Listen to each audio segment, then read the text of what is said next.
Salam sejahtera untuk kita semua. Kita akan belajar lagi firman Tuhan pada saat ini. Mari kita awali dengan berdoa bersama-sama. Kita berdoa. Bapa di surga, kami berterima kasih lagi kesempatan saat ini. Kami akan belajar firman-Mu, dan biar kiranya kami dituntun oleh kuasa Roh Kudus. Kami mengerti dan kami boleh hidupkan dalam kehidupan kami. Diberkatilah acara ibadah ini. Di dalam nama Tuhan Yesus kami persembahkan doa ini. Amin, amin. Nah, pelajaran firman Tuhan kita pada saat ini berjudul Nabi dari Galilea. Nabi dari Galilea, dan ayat tema terdapat dalam Yohanes 6 ayatnya yang ke-14. Firman Tuhan berkata, ketika orang-orang itu melihat mujizat yang telah diadakannya, mereka berkata, dia ini adalah benar Nabi yang akan datang ke dalam dunia. Oke, mari kita ikuti akan penjelasannya. Nah, banyak orang terpelajar dan berpengaruh datang untuk mendengar Nabi dari Galilea itu. Sebagian dari mereka memandang dengan perhatian ingin tahu terhadap orang banyak yang telah berkumpul di sekeliling Kristus ketika ia mengajar di tepi danau. Di tengah-tengah orang banyak ini terdapat segala lapisan masyarakat. Ada orang miskin, ada orang buta huruf, ada peminta-minta, ada perampok dengan tanpa rasa bersalah di wajahnya. Ada orang lumpuh, ada orang congkak, pedagang, orang yang suka pelesir, berpangkat tinggi dan juga rendah, orang kaya dan miskin. Semua berdesak-desakan satu dengan yang lain untuk mencari tempat untuk berdiri mendengar perkataan daripada Kristus.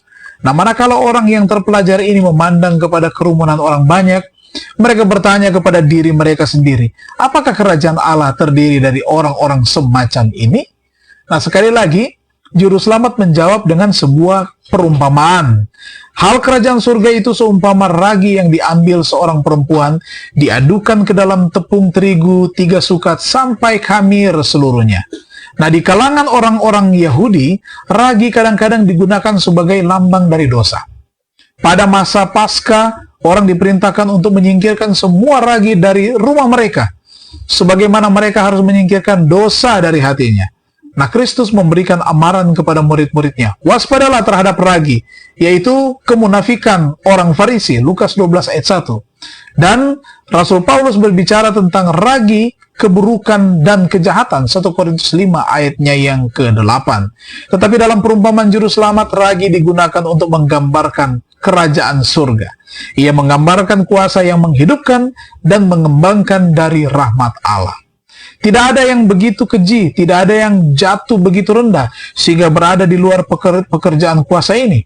Pada semua orang yang mau menyerahkan dirinya kepada Roh Kudus, asas hidup yang baru akan ditanamkan. Peta Allah yang hilang harus dipulihkan pada umat manusia. Tetapi manusia tidak dapat mengubah dirinya itu sendiri dengan menggunakan kemauan-kemauannya. Ia tidak memiliki kuasa untuk membuat perubahan ini bisa berhasil.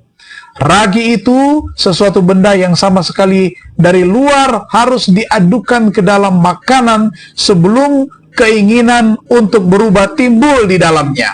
Demikianlah rahmat Allah harus diterima orang berdosa sebelum ia dapat dilayakkan masuk kerajaan kemuliaan. Segenap kebudayaan dan pendidikan yang dapat diberikan dunia ini akan gagal untuk menjadikan anak hina yang berdosa menjadi anak surga.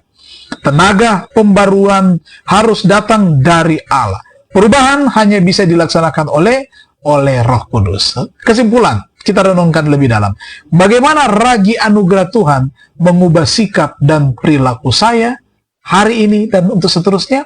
Mari kita tunduk kepala dan kita bersatu dalam doa. Terima kasih Bapa di surga, kami boleh belajar lagi firman-Mu pada saat ini. Kami dikuatkan, kami rindu untuk diubah oleh Tuhan, dituntun oleh Tuhan, khususnya lagi untuk sepanjang hari ini. Dan biar kiranya ragi anugerah Tuhan mengubah sikap dan perilaku kami semua. Diberkatilah semua umat-umat-Mu yang sudah beribadah bersama-sama. Hari ini menjadi hari berkat lagi bagi kami dapat lewati dengan baik. Karena kami persembahkan doa ini di dalam nama Tuhan Yesus, Juru Selamat dan Penebus dosa kami. Amin. Terima kasih, Tuhan memberkati kita semua.